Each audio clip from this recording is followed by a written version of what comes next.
Bab 6. Pergolakan.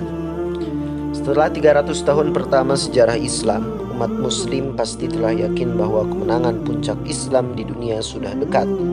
Pada masa itu, Islam menyebar dengan cepat di seluruh Timur Tengah, Afrika Utara, dan Persia. Pasukan Islam mengetuk pintu Prancis dan India.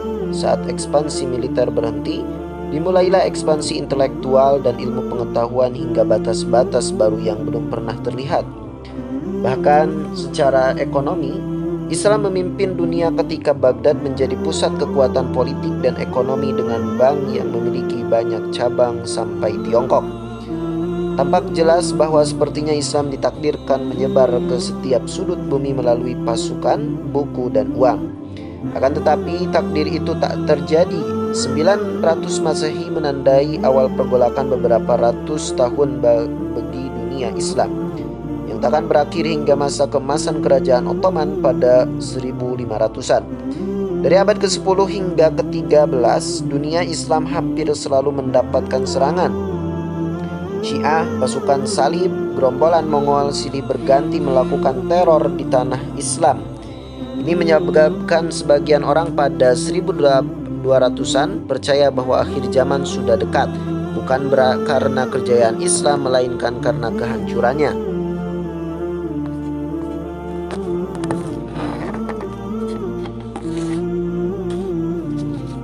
Ismailiyah. Sejak awal pertumbuhan Syiah mendasarkan diri pada gagasan sebagai alternatif bagi kekhalifahan Sunni arus utama. Mereka berpendapat kepemimpinan dunia Islam itu memiliki para imam yang memiliki hubungan khusus dengan Tuhan, bukan orang awam yang kebetulan berasal dari Bani Umayyah atau Abbasiyah. Saat Syiah sendiri terpecah dalam banyak sekte, berbagai gagasan tentang cara mengembalikan imamah pun berkembang. Kelompok 12 imam yang terbesar sepertinya tak memilih kegiatan politik. Dalam pandangan mereka, karena imam ke-12 menghilang, tak ada pemerintahan Islam yang sah dapat hidup tanpanya. Bagi mereka, inilah saat untuk menunggu dengan sabar hingga ia kembali dan membuka peradaban impian pada akhir zaman. Akan tetapi bagi kaum 7 imam, pandangan yang melenakan seperti itu takkan berhasil. Mereka yakin imam ke-7 Ismail telah pergi bersembunyi untuk menghindari penangkapan oleh otoritas Abbasiyah pada pertengahan 700-an. Dan seperti kaum 12 imam yang percaya tak ada imam yang akan datang hingga kembalinya imam terakhir, kaum 7 imam meyakini keturunan Ismail terus hidup bersembunyi di antara penduduk Islam pada umumnya. Jadi mereka biasa disebut Ismailiyah. Kebenaran tentang kehidupan Ismail, bahkan ia benar-benar ada atau tiada, sangat kabur dalam sejarah dan mitologi. Yang jelas, tak lama setelah dia menghilang atau meninggal, para pendakwah mulai bepergian ke seluruh Timur Tengah dan Afrika untuk serta berusaha membangun dukungan imamah Ismaili. Bani Abbasiyah yang telah memperkuat diri memulai jaringan pendukung rahasia, melakukan segala hal untuk membasmi ancaman yang disebarkan kaum Ismaili. Usaha ini hanya berhasil menekan gerakan Ismaili hingga semakin sembunyi-sembunyi dan semakin jauh dari jangkauan Abbasiyah. Utusan Ismailiyah menyebar ke seluruh kota-kota besar di dunia Islam dan sepertinya berhasil mengumpulkan dukungan yang bukan berbasis gagasan revolusioner, melainkan rasa tidak puas yang mungkin dimiliki terhadap otoritas Abbasiyah. Aliran ini secara khusus populer di kelas bawah, orang non-Arab yang membenci penguasa Arab dan Badui tradisional yang selalu membenci otoritas terpusat. Setelah menyebarkan kepercayaan selama berpuluh-puluh tahun, kaum Ismaili siap melancarkan pukulan besar pertama pada kekuatan Sunni sekitar 900 Masehi. Para pendakwa Ismaili berhasil membangkitkan semangat suku-suku Badui di Jazirah Arab Timur sehingga menjadi ancaman nyata bagi Abbasiyah. Dikenal dengan nama Koromita, kelompok Ismaili ini menyerang Suriah pada 903 Masehi. Saat itu mereka merebut Damaskus dan mengalahkan pasukan Abbasiyah yang dikirim untuk menaklukkan serangan. Tetapi kendali mereka atas Suriah hanya berumur pendek dan dipaksa mundur ke Gurun Arab 2 tahun kemudian. Sejak 905 Masehi, kaum Qoromita mengambil pendekatan baru untuk mengembalikan revolusi Ismailiyah. Alih-alih mencari daerah taklukan dan mendirikan pemerintahan baru, mereka meneror Abbasiyah dari basis mereka di Bahrain untuk mencapai tujuan politiknya. Pada 906 mereka membantai 20.000 jemaah haji yang sedang menuju ke Mekah. Pertengahan 1920-an, kota-kota di Irak seperti Basra dan Kufa didesaki kaum Qoromita. Bahkan Baghdad sendiri hampir direbut penyerbu Badui. Penyerangan yang melanggar kepatutan ini mencapai puncaknya pada 982 Masehi, saat kaum Qoromita menyerbu Mekah, membantai penduduknya dan mencari Hajar Aswad dari Ka'bah, lalu memindahkannya ke Bahrain sampai 952 Masehi. Secara religius, kaum Qoromita adalah ekstremis yang memasukkan gagasan wahyu fanatik dan keyakinan religius pra-Islam dalam pandangan dunianya. Pengunjung ke Bahrain menceritakan bahwa di daerah asal kaum Qoromita, mereka tak menemukan satu masjid pun atau bahkan orang sholat. Kaum Qoromita menolak Mekah sebagai tempat suci dan haji sebagai anti-Islam, sehingga mereka menyerang jemaah haji dan kota Mekah.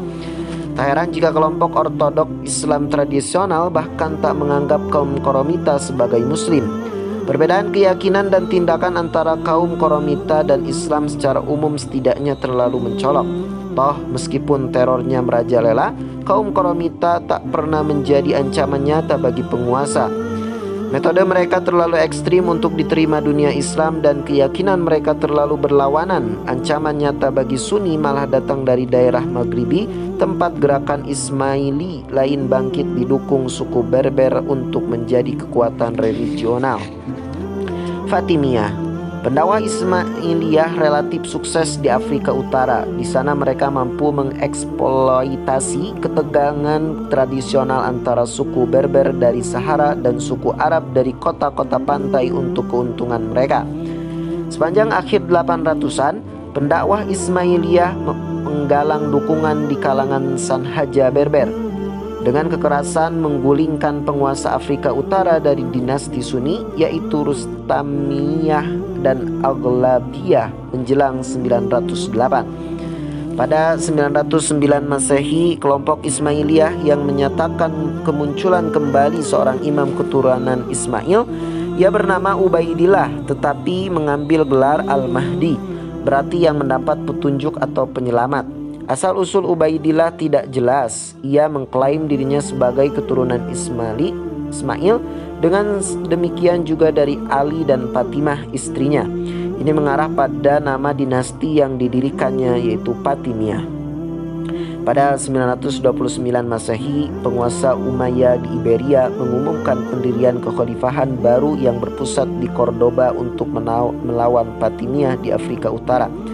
Maka pada 900-an ada 3 dinasti yang mengklaim kekhalifahan: Abbasiyah, Fatimiyah, dan Umayyah. Fatimiyah takkan puas hanya menjadi duri di pinggir dunia Sunni seperti Qoromita. Mereka yakin upaya tugas untuk mengambil alih kekuasaan secara menyeluruh dan menegakkan kekhalifahan Ismailiyah melalui Ubaidillah. Ia pun mendeklarasikan diri sebagai khalifah pada 909 Masehi dan langsung menantang otoritas Abbasiyah atas kaum muslim seluruh dunia. Walaupun bukan yang pertama menyatakan diri sebagai oposisi, Fatimiyah segera menjadi yang paling berbahaya. Dari daerah basisnya di Tunisia sekarang, lingkup pengaruh mereka meluas dengan cepat menaklukkan Sisilia, bergerak ke timur menuju Mesir dan menjadi Afrika Utara bagian barat di bawah kendali mereka menjelang 920-an. Setelah meninggalnya Ubaidillah pada 934 Masehi, Fatimiyah mengendurkan ekspansi militernya. Banyak pemberontakan yang terjadi dipimpin oleh kaum muslim yang tak puas dengan Ismailiyah dan pandangannya yang terlepas dari Sunni. Bahkan Khawarij dari Afrika untuk memberontak melawan otoritas Fatimiyah. Pemberontakan ini tak mampu mengakhiri Fatimiyah walaupun berhasil memperlambat gerak maju Ismailiyah ke dunia Islam selama beberapa dekade. Tetapi perpecahan Sunni terbukti menjadi rintangan besar dalam upaya menghentikan pertumbuhan kerajaan Fatimiyah secara permanen. Menjelang pertengahan abad ke-10, kekhalifahan Abbasiyah menjadi sangat tak berdaya. Sepanjang abad ke-9 dan 10, desentralisasi politik yang diiringi kepemimpinan turun-temurun yang dipimpin para prajurit budak dari tanah Turki menyebabkan turunnya kekuatan khalifah. Pada 945, dinasti Persia menaklukkan Irak dan memerintah atas nama kekhalifahan. Mesir yang pernah menjadi pusat ekonomi dan pertanian sudah dikuasai dinasti independen dari Turki bernama Ikhsidiniyah. Dinasti ini selalu berselisih dengan sebuah negara bagian Arab di Suriah Utara. Mengatakan dunia Islam antara Mesir dan Persia sudah terpecah-pecah berarti menyederhanakan masalah. Peperangan terus-menerus antara umat Islam dan ancaman Bizantium baru dari utara memberikan kesempatan bagi Fatimiyah untuk menginvasi Mesir pada 969 Masehi. Fatimiyah mengerahkan sekitar 100.000 tentara untuk melawan Ikhsidiyah di Mesir dan mengalahkannya dengan mudah. Pemerintahan Sunni di Mesir runtuh di hadapan pasukan Fatimiyah yang merampok. Fatimiyah yang menang kemudian mendirikan kota baru Al-Qahira atau Kairo di sepanjang tepi sungai Nil sebagai ibu kota. Sekarang mereka bukan lagi gangguan gurun, melainkan negara terkuat di dunia Islam. Dengan terjadinya kekacauan di Suriah, Irak, dan Persia, Fatimiyah mungkin saja melanjutkan serangan ke timur sampai Baghdad, menggulingkan khalifah dan menjadikan diri mereka penguasa seluruh dunia Islam. Akan tetapi hal itu tak terjadi karena Fatimiyah harus menangani ancaman Bizantium di Suriah dan ironisnya serangan sekutu sealiran, Koromito dan Bahrain.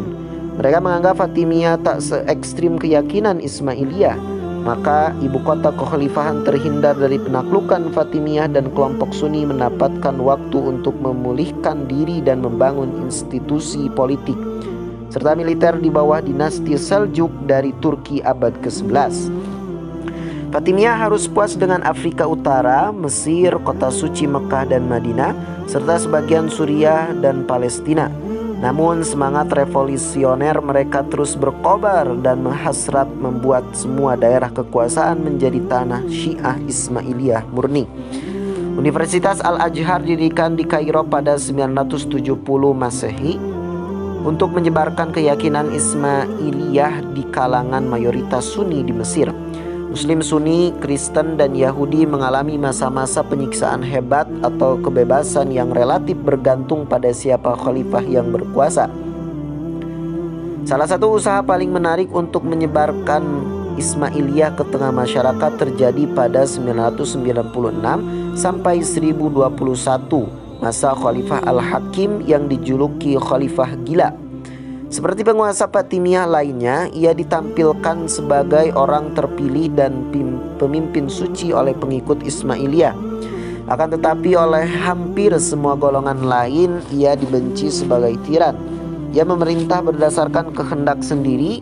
Orang Kristen dan Yahudi begitu sedih saat ia memerintahkan penghancuran gereja dan sinagog di wilayah kekuasaannya, termasuk gereja Holy Sepulchre yang diyakini sebagai tempat Nabi Isa dikuburkan dan akan bangkit kembali. Jaminan akan keselamatan gereja tersebut yang dibuat Umar pada 637 Masehi diabaikan dan tempat itu segera diratakan. Bukan hanya orang Kristen yang mengalami penindasan, Muslim pun dilarang menjalankan sholat berjamaah sesuai norma Islam Sunni dan nama Khalifah Fatimiyah dimasukkan dalam sholat Jumat, mendorong orang-orang untuk condong pada Ismailiyah. Kaum Sunni dilarang masuk ke kota suci Yerusalem. Demikian juga Kristen dan Yahudi. Hukum menindas Al-Hakim yang tak masuk akal meluas di luar agama. Suatu ketika, seluruh anjing di desa dekat istana di Kairo dibunuh karena gonggongannya mengganggu sang khalifah. Ia menyatakan semua urusan harus dilakukan pada malam hari. Catur dilarang, mungkin karena ia tak pandai bermain catur. Konsumsi mulukia atau daun korkorus, makanan pokok Mesir, dianggap melanggar hukum. Ia bahkan menjatuhkan hukuman tahanan rumah pada ahli fisika besar Muslim Ibnu Al-Khaitam karena gagal membangun bendungan di Sungai Nil yang melegakan banyak melegakan banyak warganya. Kekuasaan Khalifah gila ini berakhir suatu malam pada 1021 Masehi saat ia bepergian sendiri ke gurun dan menghilang secara misterius. Masa kekuasaan Al-Hakim berbeda dari yang lain karena kebrutalan dan penindasannya. Masyarakat di bawah kekuasaan Fatimiyah tak bisa digeneralisasi apakah mengalami toleransi atau penindasan. Tidak ada panduan hukum konkret yang mengatur hubungan pemerintahan Fatimiyah dan masyarakat serta dengan non-muslim. Hal ini tampak kontras dibanding dengan pemerintahan Abbasiyah dan dinasti Sunni lain yang paling tidak secara formal terikat pada hukum Islam. Pada Khalifahan Fatimiyah sebagai manusia setengah dewa diperbolehkan menjalankan bentuk otoritas personal yang lebih besar. Maka setiap khalifah baru bisa mengubah secara mendasar karakter dan haluan kerajaan yang terkadang mendatangkan malapetaka. Tanpa dasar hukum dan intelektualitas yang kuat, Fatimiyah dan keyakinannya tak pernah menarik bagi rakyat. Aliran Ismailiyah diturunkan menjadi milik elit politik, sementara penduduk Mesir, Suriah, dan Afrika Utara tetap kukuh menjadi Muslim Sunni. Tanpa dukungan luas dan terhambat oleh perubahan kebijakan radikal setiap suksesi, kekuasaan Fatimiyah lambat laun menurun selama abad ke-11 dan ke-12. Akhirnya mereka disingkirkan Salahuddin dalam Perang Salib, konflik lain yang membawa bencana bagi dunia Islam. Perang Salib. Mungkin tak ada konflik dalam sejarah Barat dan Islam yang begitu penuh emosi seperti Perang Salib. Konflik itu sendiri berkisar di kota Yerusalem, tempat suci bagi Yahudi, Kristen, dan Islam. Bagi orang Kristen, disinilah Yesus berdakwah, disalib, dan bangkit kembali. Bagi orang Islam, kesuciannya bersumber dari keyakinan bahwa Nabi Muhammad menerima mukjizat bepergian dari Makkah ke Yerusalem dalam satu malam. Kemudian dari Yerusalem naik ke surga untuk berbicara dengan Tuhan. Selama Perang Salib, kenangan akan terjadi tersebut ribuan kali dibangkitkan kembali oleh para raja, sultan, jenderal, pendeta, dan imam untuk mengumpulkan orang-orang beriman di kedua pihak guna merebut kota itu. Dimulai pada 1095 Masehi, terjadilah 200 tahun konflik yang akan mengubah Eropa Kristen dan dunia Muslim secara fundamental. Pendorong Perang Salib dimulai jauh dari Yerusalem di Asia Tengah. Di sana orang Turki telah hidup selama ribuan tahun sebagai masyarakat suku nomaden yang ditakuti karena ketangguhannya dalam pertempuran.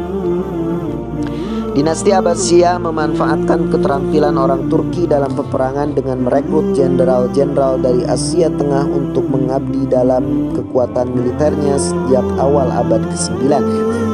Migrasi massal orang Turki segera terjadi begitu suku-suku tersebut keluar dari Asia Tengah dan masuk ke dunia Islam.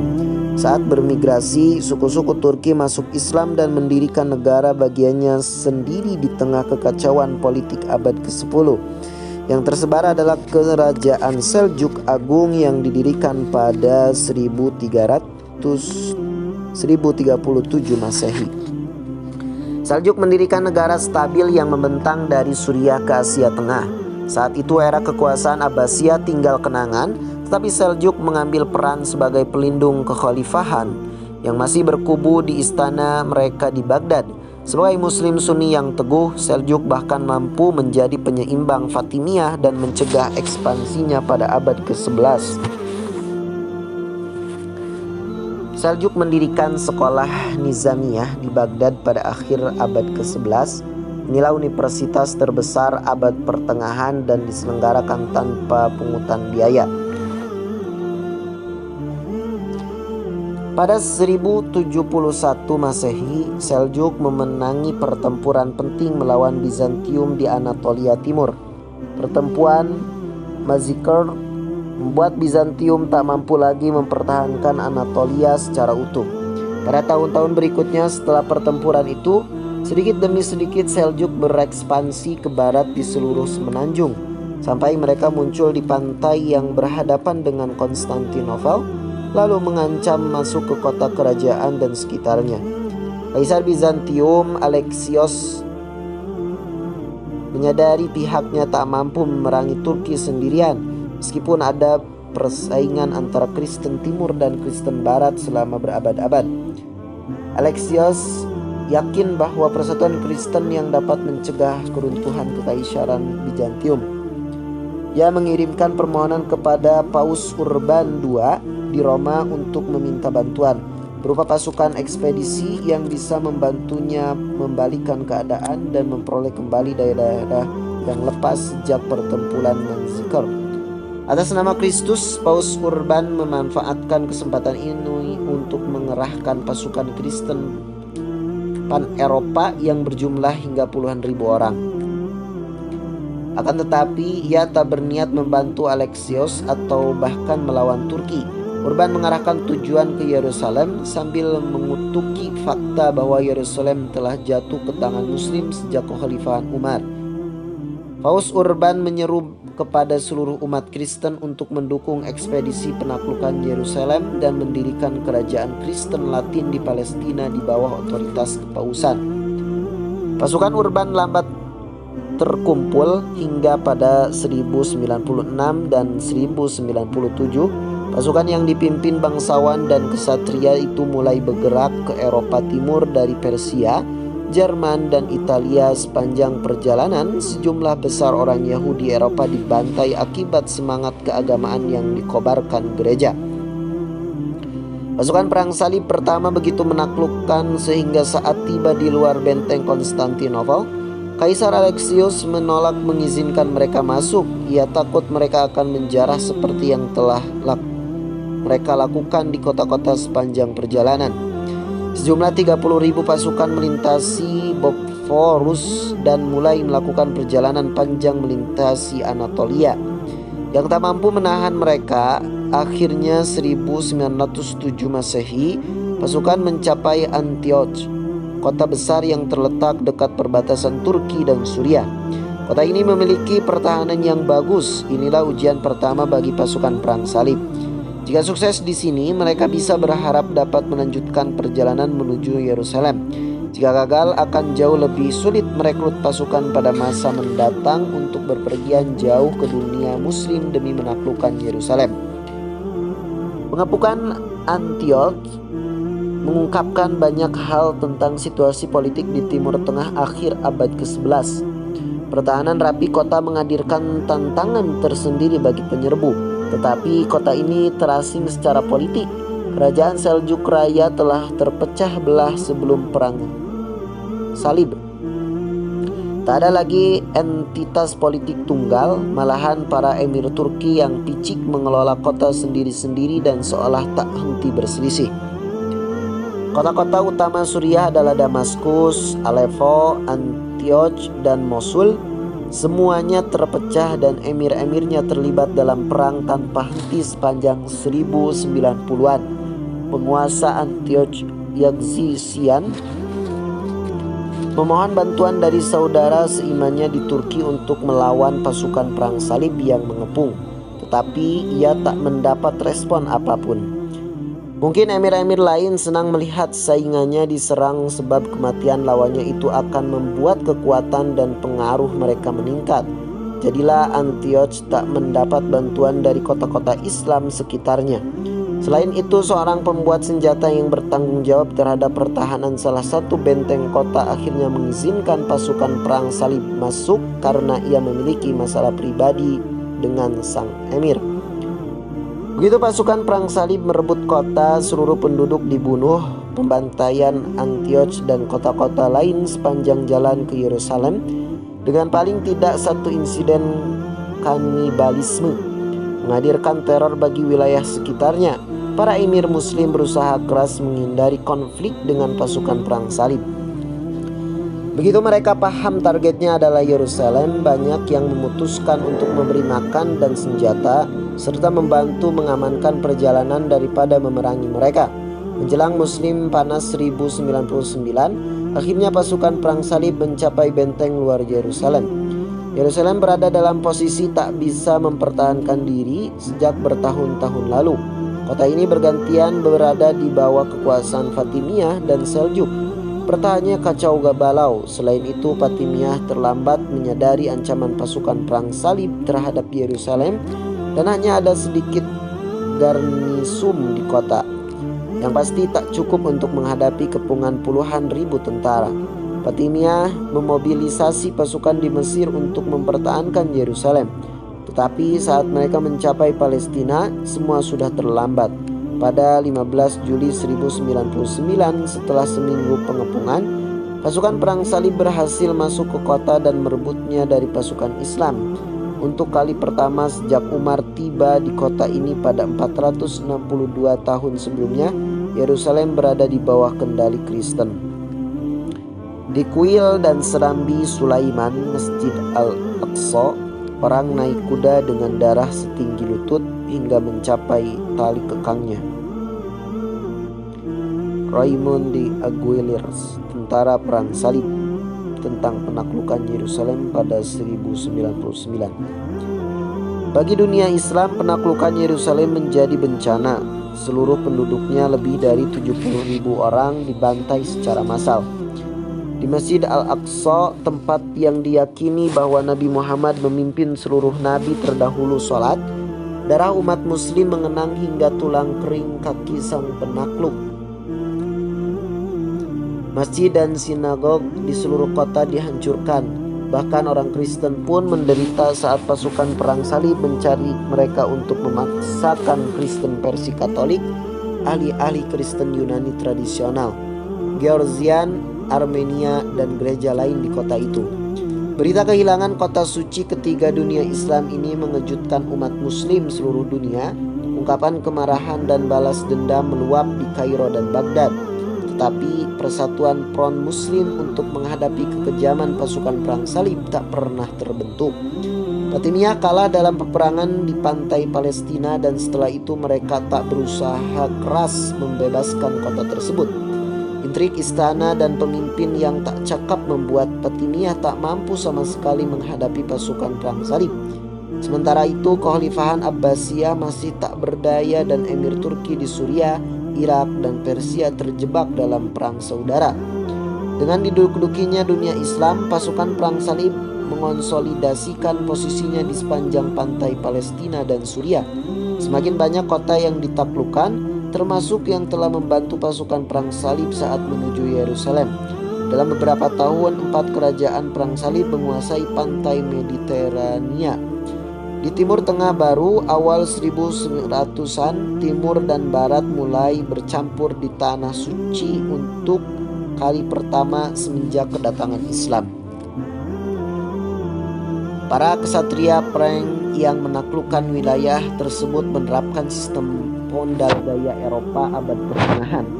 Saat tentara perang salib mengurangi jumlah penduduk di perkotaan, desa-desa sekitarnya hampir tak tersentuh dan menjadi milik para kesatria Eropa. Pasukan perang salib tak menghasilkan demografi baru ke dunia Islam. Tak ada migrasi petani besar-besaran dari Eropa ke Tanah Suci. Malahan demografi Arab Muslim yang ada disatukan ke dalam masyarakat feodal gaya Eropa. Ini menjadi titik masuk pengetahuan Islam ke Eropa. Saat lebih banyak pasukan perang salib untuk yang tercerahkan, lalu membawa pulang ilmu pengetahuan dan filsafat yang didapatkan ke Levant. Secara ekonomi, perang salib menandai dimulainya ikatan baru antara Timur dan Barat. Pelaut paling berani di Eropa abad pertengahan berasal dari kota negara Italia. Saat pasukan perang salib pertama berangkat ke pantai Suriah pada akhir 1090-an menuju Yerusalem, kapal-kapal pedagang Italia membayangi mereka di Mediterania. Begitu kerajaan perang salib berdiri dan terkonsolidasikan, kota negara Italia seperti Genoa dan Venesia secara teratur mengirim armada pedagang ke Tanah Suci. Perdagangan barang-barang yang tadinya jauh dan tak terjangkau kini menjadi pemandangan umum. Hasilnya gelombang pemasukan kekayaan ke semenanjung Italia dan ke tangan para keluarga pedagang di kota-kota utama. Kekayaan dan pengetahuan yang didapat dari penerjemahan karya ilmiah Islam nantinya akan mendorong Renaissance pada abad ke-14. Lanjutnya, kekayaan dan kekuasaan yang didapatkan membuat negara kota menjadi lawan barat bagi Kekaisaran Ottoman pada abad ke-15 dan ke-16. Baik secara politik maupun militer, tak banyak kemajuan yang dibuat untuk melawan pasukan perang salib di dalam beberapa dekade berikutnya setelah mereka menguasai Yerusalem pada 1099 Masehi. Dunia Islam terlalu lemah dan terbelah untuk menyusun perlawanan.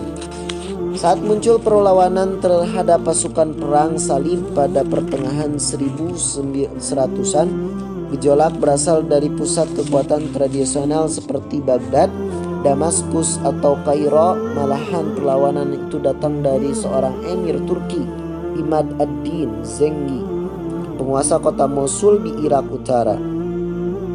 Sebagai pemimpin yang tabah dan agak kasar, ia mampu menjadikan Mosul dan Aleppo satu negara. Dengan kombinasi kekuatan dua kota terbesar di wilayah itu, pasukannya mampu menaklukkan wilayah Edessa, daerah kekuasaan pasukan perang salib paling utara. Pada 1044 Masehi, saat itu penaklukan Edessa tak berpengaruh besar secara politik. Edessa adalah daerah terlemah, lepasnya daerah ini tak mempengaruhi tiga wilayah lainnya. Tetapi jika dilihat dari 1044 menjadi periode awal dimulainya gelombang pasang perlawanan terhadap perang salib dan menguatnya dukungan bagi pihak Islam. Zengi berharap bagi bisa membangun persatuan Suriah di tengah ancaman pasukan perang salib dengan menguasai Damaskus. Tetapi bekas kota kerajaan itu tak terjawab. Perang kecil-kecilan antara Emir Turki masih berlanjut dan Emir Damaskus tak mau menyerahkan wilayahnya begitu saja walaupun atas nama persatuan Islam. Ketika Imad ad-Din Zengi meninggal pada 1946, anaknya Nur ad-Din Zengi mengambil alih perjuangan untuk menyatukan Timur Tengah.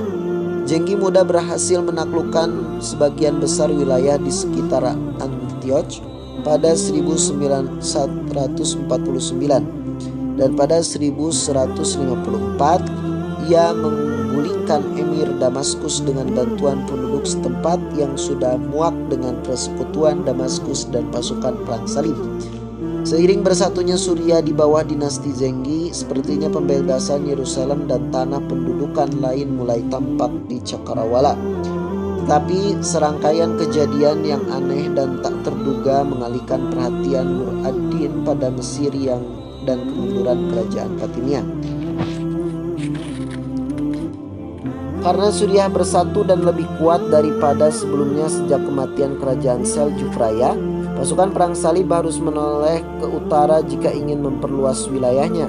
Ini berarti mereka harus menyerang tanah kuno dan subur Mesir pada 1963. Raja Yerusalem memimpin invasi ke Mesir dengan dalih penolakan Fatimiyah membayar upeti. Untuk melawan invasi ini, Wazir Agung Fatimiyah, Sawar, yang telah digulingkan oleh kekuatan istana saingan tepat sebelum invasi, memohon bantuan militer pada Nur ad-Din Zengi yang mengantisipasi kalau pasukan perang salib mampu menaklukkan Mesir. Meskipun was-was akan ekspedisi ini, Zengi mengirim pasukan ke Mesir demi persatuan Islam dalam melawan pasukan perang salib dan mengembalikan kedudukan Sawar pada 1164 Masehi. Setelah berhasil mengalahkan pasukan perang salib, Sawar kembali menjadi wazir agung. Sepertinya aliansi antara Syiah dan Mesir dan Sunni Suriah akan segera menghancurkan kerajaan Yerusalem dari dua sisi. Tetapi begitu Sawar berkuasa kembali, ia berubah berhaluan. Ia mendatangani aliansi dengan pasukan perang salib yang baru saja diperangi untuk mengeluarkan pasukan Zengi dari Mesir. Pasukan Zengi terpaksa mundur ke Suriah dan kekuatan gabungan Fatimiyah perang salib pun menguasai Mesir. 4 tahun kemudian, pasukan perang salib kembali menginvasi Mesir dan berharap bisa mencaploknya. Sekali lagi, Nur ad-Din diminta bantuan demi persatuan Sunni Syiah untuk melindungi Mesir. Dan sekali lagi pasukan Zengi tiba di tepian sungai Nil, tetapi kali ini pasukan Zengi takkan dikhianati Sawar lagi. Ekspedisi militer Zengi berhasil mengalahkan pasukan perang salib dan Sawar dieksekusi karena pengkhianatannya. Kerajaan Fatimiyah sendiri tak dihapuskan secara resmi walaupun sudah berada di bawah kekuasaan Raja Zengi. Jenderal tertinggi Zengi, Sirkuh, ditunjuk sebagai wazir pengganti Sawar. Akan tetapi setelah 2 bulan menjadi wazir, Sirkuh meninggal karena sakit usus. Kendali atas Mesir pun jatuh kepada keponakannya, anak muda bernama Yusuf yang dalam sejarah dikenal sebagai Saladin.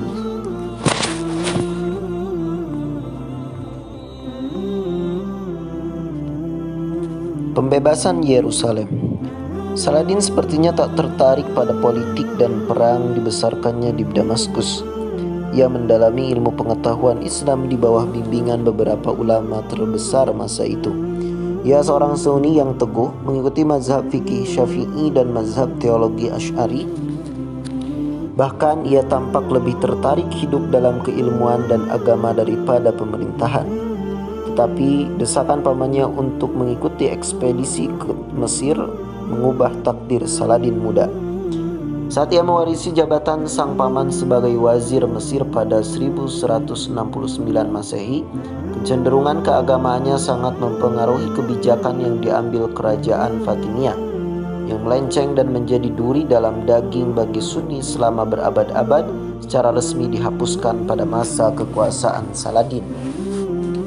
Universitas Al-Azhar yang pernah menjadi kubu propaganda Ismailiyah diubah menjadi sekolah Sunni tradisional dan bertahan hingga sekarang. Masyarakat umum Mesir yang tak pernah memeluk Syiah sepenuhnya menyambut gembira reformasi Saladin dan menjalani hubungan lebih baik dengan Suriah. Akan tetapi Nur ad-Din, atasan Saladin di Suriah, tak terlalu senang dengan tumbuhnya pengaruh dan kekuatan wazir baru ini. Ketegangan di antara keduanya meninggi. Banyak orang Mesir dan Suriah yakin bahwa perang antara Zengi dan Saladin takkan terelakkan. Tetapi keduanya tak pernah beradu. Zengi meninggal pada 1174 Masehi karena sakit, dan Saladin bisa datang ke Suriah tanpa perlawanan serta disambut dukungan luas masyarakat. Kerajaan Perang Salib Yerusalem kini dikelilingi negara Islam yang kuat dan bersatu di bawah kekuasaan pemimpinan yang yakin bahwa tugas sucinya membebaskan kota tersebut. Masalah semakin parah karena persatuan pasukan Perang Salib berada di titik rendah. Organisasi semacam Kesatria Templar dan Kesatria Hospitaler perlahan menggerus otoritas kerajaan Yerusalem. Pada 1170-an dan 1180-an dunia Islam bersatu, sedangkan pasukan Perang Salib saling berselisih di antara mereka. Ini benar-benar kondisi yang berlawanan dengan situasi pada 1099 Masehi dulu. Meskipun demikian, Saladin tak berhasrat untuk berperang. Ia mendatangani perjanjian perdamaian dengan kerajaan Yerusalem saat mengamankan wilayahnya dari ancaman eksternal dan internal. Masalah terbesarnya mungkin perkumpulan rahasia yang dikenal sebagai Hassosin, di barat namanya menjadi Assassin, kelompok ekstremis Ismailiyah yang menilai Fatimiyah telah gagal menjalankan revolusi Syiah seperti yang dijanjikan. Mereka tak segan melakukan pembunuhan politik dan teror agar dunia Sunni patuh. Saladin tak pernah mampu melenyapkan ancaman Hassasin sepenuhnya, tetapi konflik dengan mereka mengurang perhatiannya dan menimbulkan paling tidak 2 kali percobaan pembunuhan oleh agen Hassasin. Saladin dipaksa kembali fokus pada pasukan Perang Salib pada pertengahan 1180-an setelah provokasi berulang dari kesatria militan Hawkis Raynald de Chatillon yang telah melanggar banyak perjanjian damai, membantai rombongan jemaah haji, bahkan berusaha menyerang Mekah. Kerajaan Yerusalem menjadi terlibat dalam konflik, menimbulkan konfrontasi antar kekuatan persatuan Islam Saladin dan kerajaan Yerusalem. Dalam perang Hattin pada 1187, pasukan Saladin benar-benar memukul mundur pasukan di Yerusalem. Hanya beberapa satria yang tersisa di kota suci yang menyerah pada Saladin pada Oktober tahun lalu itu. 88 tahun sebelumnya pasukan Perang Salib menggempur kota, membantai penduduknya dan menduduki tempat-tempat keagamaannya. Saladin dengan peka mengikuti jejak Khalifah Umar yang kali pertama menaklukkan kota tersebut pada 637. Ia tak akan membalas pendudukan Kristen dengan pembantaian lain. Seluruh penduduk kota mendapat jaminan keamanan menuju tanah Kristen. Mereka juga diizinkan membawa harta bendanya. Situs Kristen di kota dilindungi dan ziarah diperbolehkan. Sikap mulia Saladin tak dilupakan oleh pasukan Kristen yang kalah. Legenda sifat kesatrianya segera menyebar ke seluruh Eropa. Pertempuran berikutnya antara Saladin dan para raja perang salib, terutama Richard si Hati Singa, pun dipenuhi kisah saling menghormati antara Islam dan Kristen. Daerah kekuasaan Saladin berkembang menjadi dinasti Ayyubiyah setelah ia meninggal. Keturunannya terus memimpin Suriah dan Mesir selama beberapa dekade. Bahkan saat lebih banyak pasukan perang salib mendarat di pantai mencoba mendapatkan Yerusalem kembali. Perang salib berlangsung lebih dari 100 tahun setelah pembebasan Yerusalem, tetapi tak pernah menjadi ancaman utama bagi dunia Islam atau kendalinya atas tanah suci. Malahan timbullah ancaman baru yang meliputi perang salib dalam hal ukuran dan luasan wilayah. Hanya 20 tahun setelah pembebasan Yerusalem oleh Saladin, seorang panglima militer bernama Genghis Khan mampu menyatukan berbagai suku Mongol di utara Tiongkok menjadi satu negara dengan tujuan ekspansi militer terus-menerus.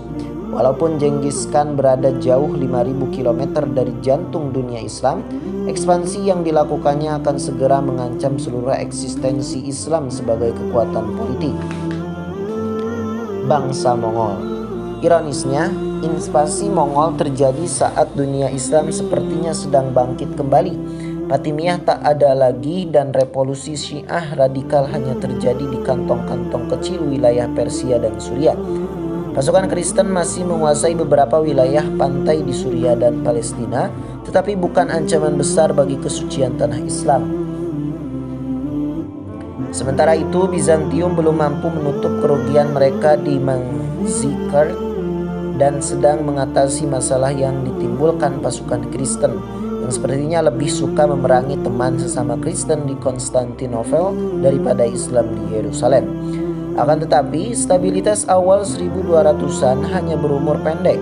Genghis Khan dan bangsa Mongol telah berubah dari suku pengganggu di utara tembok besar Tiongkok menjadi kerajaan dunia utama hanya dalam beberapa tahun. Bangsa Mongol yang nomaden setelah sekitar 10 tahun mampu menaklukkan dan menguasai setengah Tiongkok utara.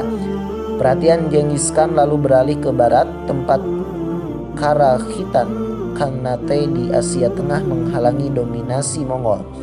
Dataran Asia Tengah mirip dengan lanskap tempat asal Mongol sehingga penaklukan wilayah luas ini berlangsung cepat dan bengis. Menjelang 1219, Genghis Khan menguasai daratan yang membentang dari Korea ke perbatasan dunia Islam di Persia. Ledakan tiba-tiba Mongol pada awal 1200-an menjadi salah satu contoh ekspansi militer yang luar biasa dalam sejarah.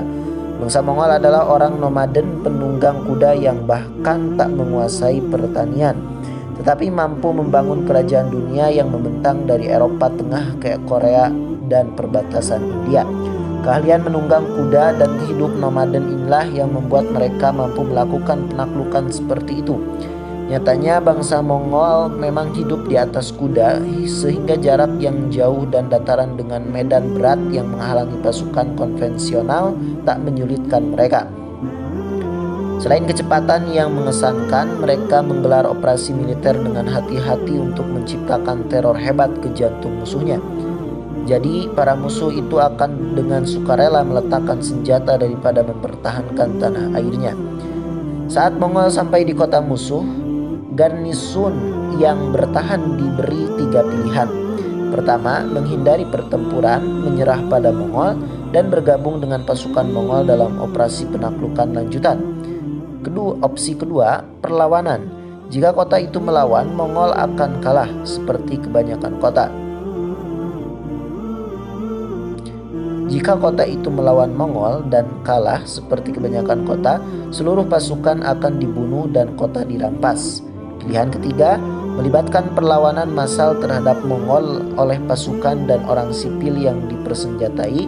Jika ini terjadi, Mongol berjanji akan membunuh setiap orang di dalam kota, takdir yang dihadapi banyak kota kecil dan besar di Asia.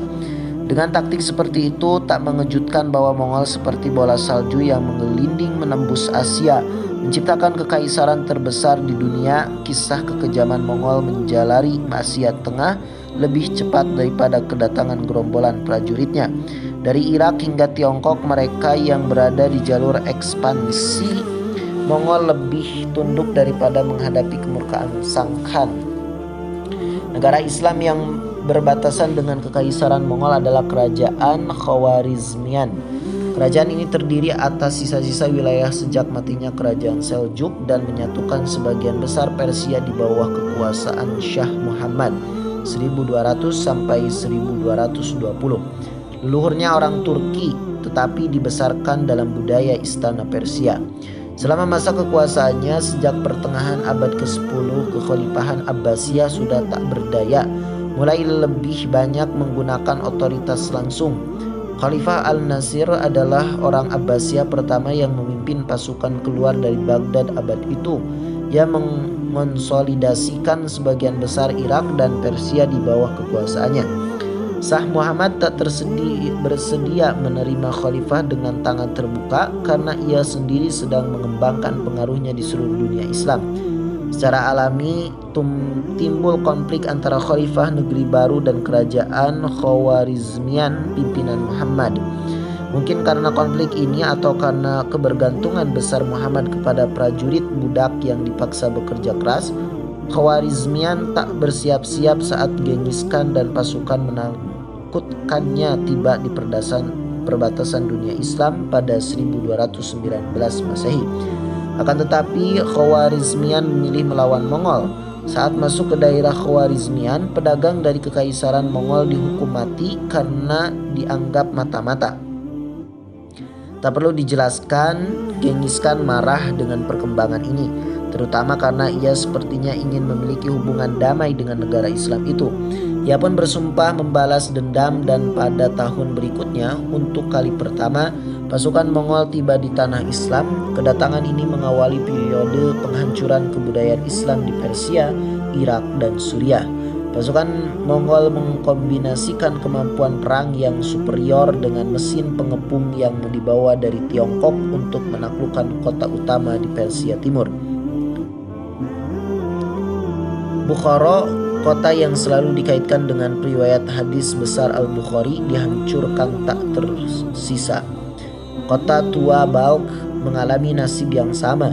Ribuan naskah dibuang ke sungai Okus. Serangan Mongol tak ambil pusing dengan buku-buku atau capaian akademis peradaban Islam. Mereka prajurit nomaden dan satu-satunya urusan mereka adalah menaklukkan serta menjarah. Saat mereka masuk ke Iran dan Afghanistan sekarang, sebagian pusat kota utama juga dihancurkan. Sejarawan Muslim masa tersebut mengklaim Mongol membantai 1,7 juta orang di Nishapur dan 2 juta di Herat. Angka ini mungkin tidak akurat, tetapi yang jelas Mongol menciptakan kematian dan melakukan perusakan kemanapun pergi. Peradaban Islam yang telah dibangun 600 tahun dihapuskan hanya dengan beberapa minggu. Kerajaan Khawarizmian hancur total menjelang 1222 Masehi setelah konflik yang singkat tetapi sangat merusak. Genghis Khan memilih tak meneruskan masuk ke jantung dunia Islam. Ia kembali ke Mongolia dan meninggal pada 1225. Setelah kematian Genghis Khan, dunia Islam mengalami masa penundaan serangan Mongol. Khan yang baru, Ogedai anak Genghis, memilih fokus untuk melintasi pegunungan Ural dan menaklukkan Eropa. Seperti biasa, Mongol melakukan dengan cara efisien. Pada 1237 Masehi, pasukan Mongol melintasi Rusia sekarang ini, lalu masuk ke Hungaria dan Jerman. Monarki Kristen di seluruh Eropa ketakutan dengan kemungkinan ancaman Mongol menjarah tanah mereka seperti hal di wilayah Khawarizmian. Tetapi serupa serangan ke dunia Islam yang tiba-tiba berhenti, Mongol meninggalkan Eropa pada 1241 Masehi saat Ogedai meninggal. Pada satu titik, Eropa Kristen masih terpesona dengan pegasan perang salib ke Tanah Suci dan menaklukkan Yerusalem. Tetapi dinasti Ayyubiyah masih memiliki kekuatan dan kemampuan yang dibutuhkan untuk menahan serangan ke kota suci. Di Dia ingin menduduki Yerusalem kembali. Kristen Eropa butuh bantuan. Beruntunglah mereka, kemungkinan persekutuan dengan Mongol terbuka saat seorang Kristen Nestorian berlahan naik jabatan lebih tinggi di kerajaan Mongol, terutama sejak banyak keturunan Genghis Khan menikahi perempuan Kristen. Setelah berkali-kali duta besar dikirim monarki Eropa untuk meminta ekspansi ke tanah Islam, akhirnya Mongol memobilisasi pasukan dengan tujuan melenyapkan total kekuatan politik Islam pada 1255 Masehi.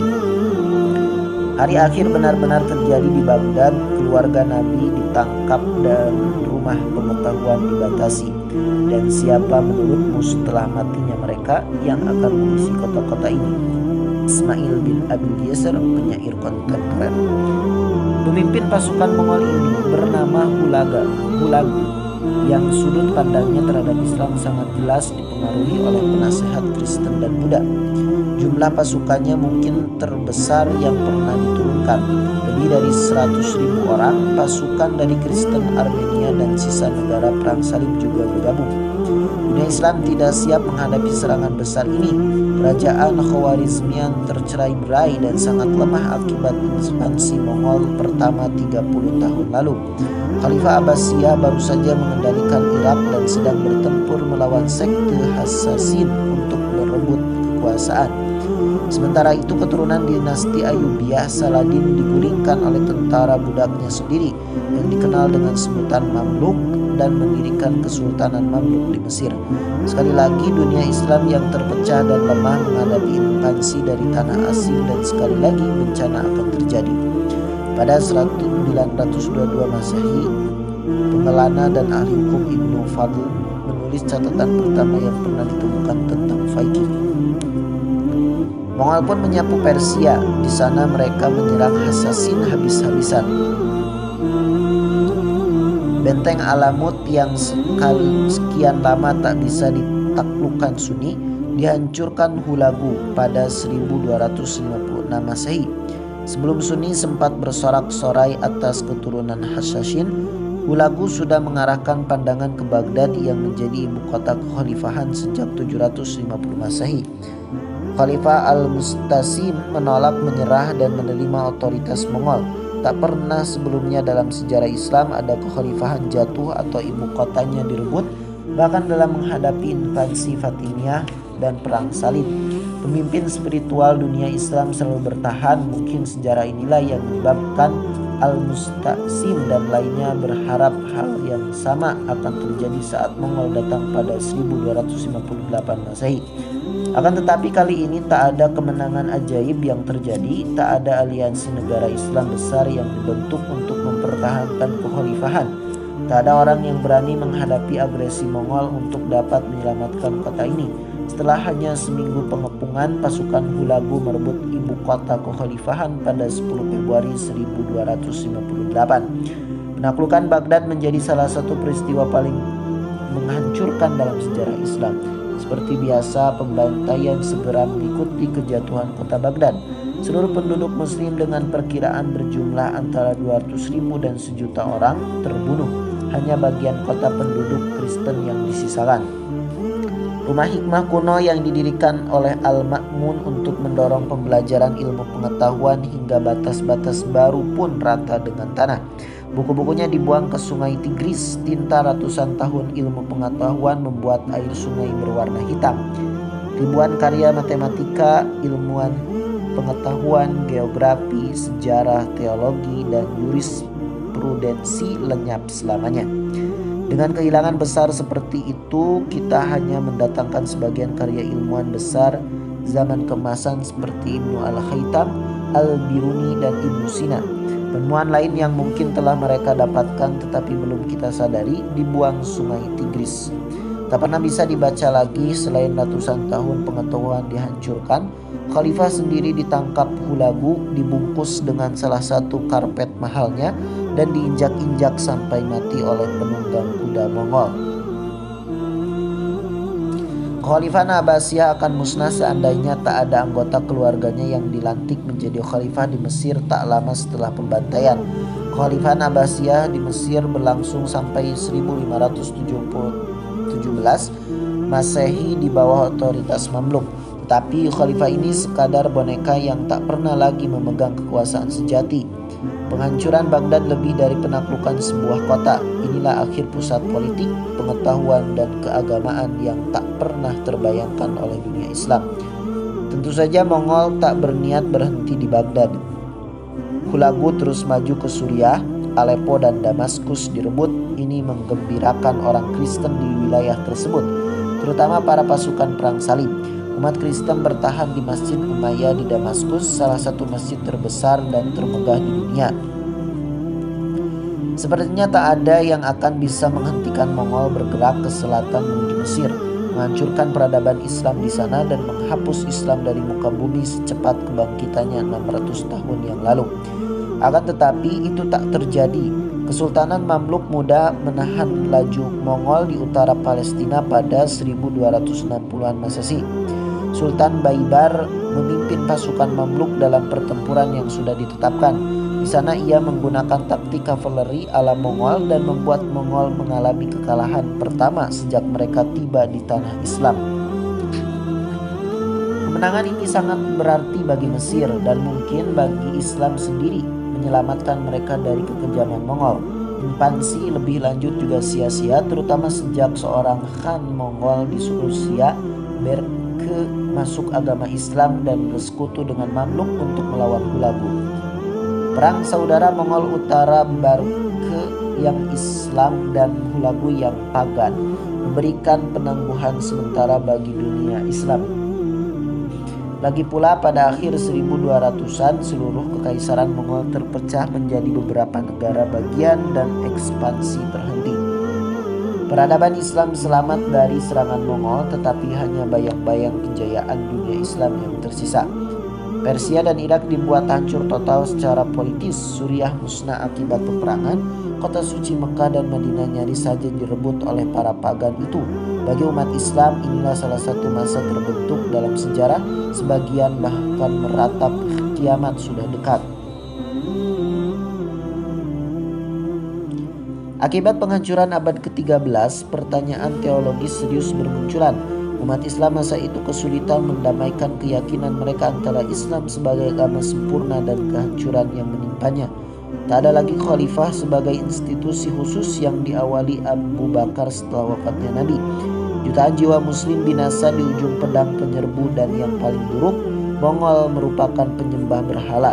Mereka bahkan bukan ahli kitab. Bagi Islam, menjalani takdir kekalahan di tangan Mongol seperti itu sangat problematik. Sebagian mulai bertanya-tanya apakah ada yang salah dengan Islam.